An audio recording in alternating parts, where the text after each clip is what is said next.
Well, I guess first of all, the Rotary offered to support some funding for the flood, the people who were affected by the floods. And so we got together and tried to sort out how we could best offer these services.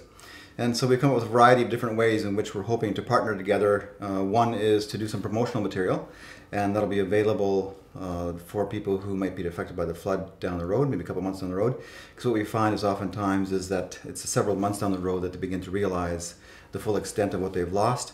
And so then they might look for services, but by that time they might have forgotten where services were available. So we're going to try to put out some promotional materials. But more than that, also try to make sure that people who need help right now are able to access services here at the Wellness Centre. Well, about 4 years ago, Rockhampton Rotary Club realised that there was a problem with depression and also with youth suicides.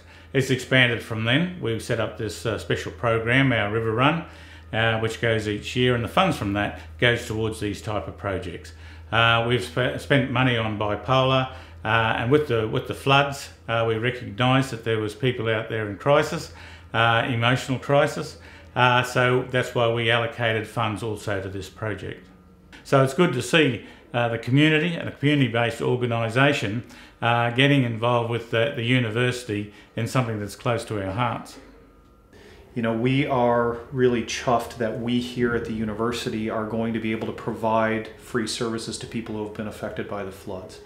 And given that we have a new Master of Clinical Psychology training program in our affiliated clinic here, the Psychology Wellness Centre, we have a ready-made group of really talented advanced postgraduate students whom we are training to work with the kinds of problems that people will have following an event like this.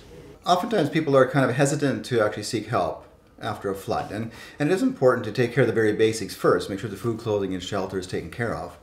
And so it's important to recognize that a person doesn't have to be severely depressed or doesn't have to be feeling like they're really out of control.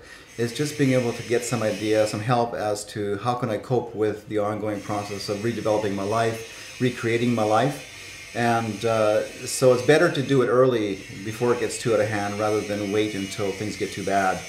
It's best to do it early and to seek help and to talk to someone.